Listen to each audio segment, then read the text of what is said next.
All right, so in this video, we're going to talk about muscle, joint, or a subluxation type problem or pain. So with the muscle, the belly of a muscle attaches from joint to joint. So you have these muscles in your legs and your arms. So we'll just take the bicep. So this bicep, if I do something and I strain or tear the bicep, I overworked it. It could be with a lifting, or doing something at home. You lift something too heavy, your muscle wasn't ready for it. You'll tear some of the tissue in the muscle. Now, when you go to use the muscle, the belly of the muscle will hurt. That's most likely just a strain in the muscle. Probably don't need to see a doctor for this. You can probably use ice, give it rest, and it will heal within a few days to a few weeks. That's very easy to identify when it's in the belly of the muscle, right at the muscle joint, in the fat part of the muscle. So if it's in the joint tissue, here's a knee joint, and when the knee bends, the pain would be inside the joint space. It could be the tendons that attach the joints or the disc space inside the joint, but it won't be in the belly. It will be right inside where it's moving, where the joint is in play.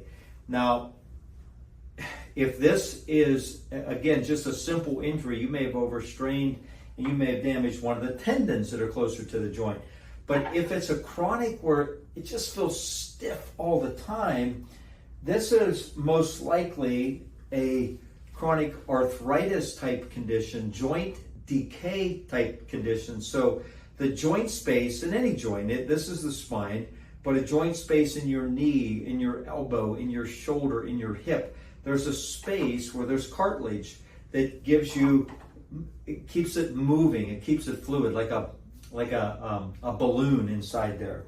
But if that disc space or that joint space starts to erode and decay, you'll lose the spacing and the joint won't move properly, so it gets very stiff. And as it gets very stiff, it starts to get very painful. And we'll talk about things like this when it's just an old chronic joint. Heat can help those areas, but we'll get to more on that later. But if it's a joint and it doesn't go away, you have to get an x-ray. You have to see a doctor to see, is that joint becoming broken down? Because if it continues to decay and it loses its joint space, you won't be able to use that joint anymore. It'll be gone and you'll need surgery. Drugs won't stop it, vitamins won't stop it. Certain types of exercises could enhance it if it's not so bad, but you have to identify that. A subluxation is when the bone shifts out of place and it hits on the nerve. So we have 24 movable vertebrae in our spine, and every area has nerves. So if the spine shifts out of place and it kinks or puts pressure on that nerve, you're going to have nerve pain. And that could feel like it's in the spinal joint. It could feel like it's in the muscle. But what's different about this is a simple muscle strain will go away shortly, go away in a few days. Nerve pain will continue to come and go without you causing pain to the muscle. So you may have pain down your arm, numbness and pain down your arm one day, and the next day it's gone. That's not a muscle strain. That's a nerve entrapment. A muscle strain would be continuous until it heals, and then it has no pain to it. A joint pain will be, you use it, it just keeps coming and going, coming and going. It just feels stiff and achy, and it hurts and feels old.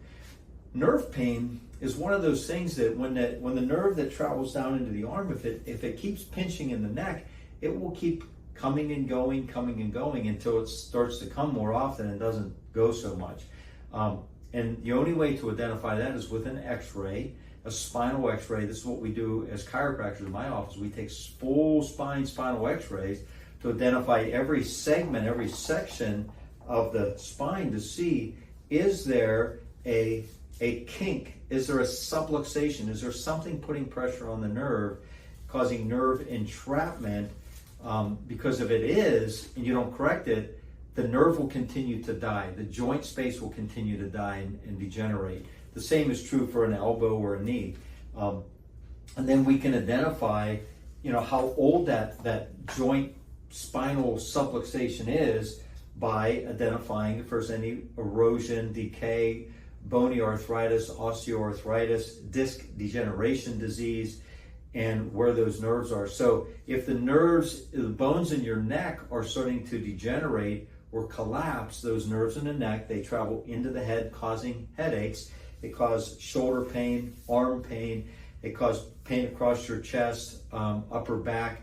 But those are the pain-sensitive nerves. Like in the last video, only 10% cause pain. 90% cause organ function. So when you have those type of areas, you may have sinus trouble, you may have tonsil problems, your child may have ear infections or vision problems, heart palpitations, the lower part of the neck, upper back go to the heart and the lungs, asthma like my wife had, breathing problems, tonsil adenoids and glandular problems, swollen glands and infections and immune system, thyroid problems. So you wonder, like, where do these problems exist? You don't pull a muscle tissue and get a thyroid problem. You get nerve entrapment from a subluxation or from degeneration of the spine that continues to compress a nerve, supplying the life to the thyroid, the life to the tissue, to the headaches, to the head. That if you shut off the life, you shut off the power, you're going to get dysfunction. You're going to get thyroid dysfunction, headaches. That's a dysfunction of your head. You're going to get neck pain. That's a dysfunction of the muscle. So to identify if it's a muscle problem, it'll go away quite quickly. Rest it, use a little ice, just give it a little bit of time and it'll be fine. Joint, you may want to use a little bit of heat and stretch it and move it and get some blood flow in there. And if that makes it feel better, it might just be a rusty joint. Start working it so it doesn't rust away, rust out. And if it's nerve, it just doesn't seem to go away with ice or heat.